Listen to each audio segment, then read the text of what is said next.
Textile लेकिन एक ऐसी इंडस्ट्री है जहां पर हमने एक स्टैंड स्टिल सा आता हुआ देखा है। 25% इन एनी केस हमारे जो पियर्स हैं दूसरे ट्रेडिंग कंट्रीज हैं उनसे ज़्यादा है।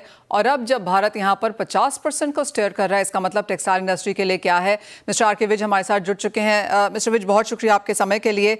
किस तरह से आप देखते हैं करंट नंबर्स, क्योंकि 8 से 9 बिलियन डॉलर्स का टेक्सटाइल हम यूएस को एक्सपोर्ट करते हैं, जिसमें अपैरल्स है, होम टेक्सटाइल्स भी है। अब जिस तरह के नंबर्स यहाँ पर हमारे समक्ष हैं, क्लियरली कॉम्पिटिटिवनेस यहाँ पर भारत की खत्म हो जाती है। एज ऑफ नाउ किस तरह की कॉन्वर्सेशंस हैं? हाँ, थैंक यू। राम राम। आज से देखो एक वीक पहले वी वर द डिफरेंस, हमारे पास 5% का डिफरेंस था। हमारे पे 30% था। बांग्लादेश, श्रीलंका, वियतनाम पे 25% था।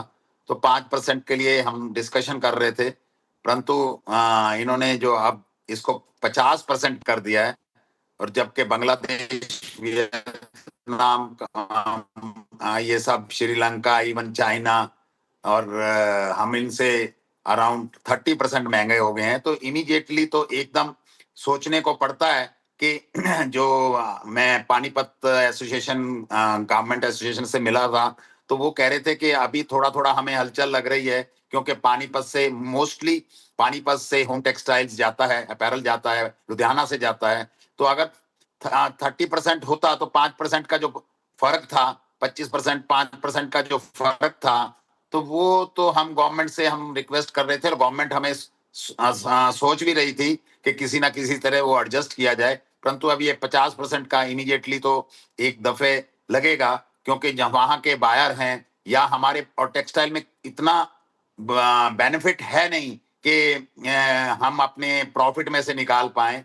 और मतलब एबिटा परसेंटेज 10 to 12% ही होता है, तो इट इज वेरी डिफिकल्ट। हाँ, डिफिकल्ट अभी टाइम आया है, परंतु हमें लगता नहीं है, क्योंकि जितना अमेरिका को हमें अमेरिका की जरूरत है, $10 बिलियन का एक्सपोर्ट होता है, परंतु अमेरिका को भी हमारा इंडिया का जरूरत है। और we will find out some other customers also, and we will see to it. Mister Vij, आपकी बात सही है कि यूएस को भी हमारी ज़रूरत है, और जिस तरह से हमारे कॉम्पिटिटर्स जो हैं वो अपना नंबर्स बढ़ाने की कोशिश करेंगे, हम भी यहाँ पर दूसरे मार्केट्स देखेंगे, पर वो शायद अगले 3, 4, 5 महीने में होता हुआ नजर आएगा। Immediate for the month of अगस्त या सितंबर की बात करें तो आप कहेंगे हिट है, और अगर हाँ तो कितना? ऐसे है कि सपोज अबाउट अगर $9 बिलियन का एक्सपोर्ट है, इमीडिएटली अभी तो 27 को उनकी टीम आ रही है, वो हमारी मीटिंग करेगी 27 मीटिंग को आके अगस्त को। उसमें तो हेलो, हाँ, 27 को मीटिंग आ रही है, तो वो मीटिंग करेंगे, तो उससे कुछ फायदा तो निकलेगा। परंतु हमारी इंडिया की मार्केट बहुत स्ट्रांग है। हमारी आज $120 बिलियन की मार्केट है, और हमें बाय 2030 हमें इसको बाय $250 बिलियन पे जाएगा। और सेकंड थिंग, पॉजिटिवनेस क्या है हमें दिख रही है कि अभी यूके से एफटीए हुआ है, जहां जीरो हमारी कस्टम ड्यूटी है, तो उसमें, और यूरोप से भी ये कर रहे हैं। तो गवर्नमेंट से सिर्फ हम ये चाहते हैं कि इनसे जितनी जल्दी एफटीए अगर हो जाए, और हमारे पास और मार्केटिंग है, कंट्रीज मिलेंगे। और सेकंड थिंग क्या है, थोड़ा सा टाइम है, तो हमारा गवर्नमेंट से हम पूरा 30% तो नहीं मांगते, क्योंकि 5-7% तो गवर्नमेंट हमें दे। बट जो जैसे ये रॉ मटेरियल्स हैं, जो देखो टेक्सटाइल में कॉटन है, पीटीए एमईजी से मैनमेड फाइबर बनता है, तो गवर्नमेंट से हमारी थोड़ी सी ये रिक्वेस्ट है, जो जैसे कॉटन पे 10% कस्टम ड्यूटी है, उसको अभी थोड़े फॉर द टाइम बिंग थोड़ा सा रिलीज कर दे।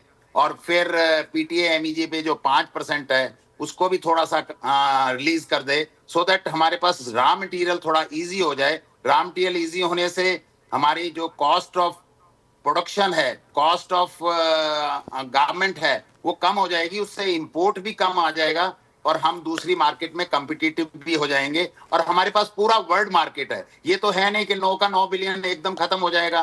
कोई 4-4.5 बिलियन अगर कम भी होता है, उसमें 2-2.5 बिलियन के करीब हम डोमेस्टिक मार्केट में पकड़ लेंगे, 2-2.5 बिलियन हम दूसरी मार्केट में पकड़ लेंगे। तो घबराने की कोई इतनी हमारी बात है नहीं। पर हाँ, थोड़ा सा ये टाइम पीरियड जो 1-2-3 महीने हैं, इसमें थोड़ा सा government ease of doing business कर दे, थोड़ा सा जीएसटी जो इन्वर्टेड है वो अगर ठीक कर दे, जो गवर्नमेंट अभी सोच रही है, तो आई डोंट थिंक कि हम लोग कहीं पीछे रहेंगे। और वी होप कि ये जो 50% जो उसने ट्रंप जी ने हमारे पे टैरिफ लगाया है वो आके वही 25% पे हो जाएगा। सो हमें ज्यादा घबराने की, हाँ थोड़ा सा टाइम पीरियड है, उसको हम निकाल लेंगे।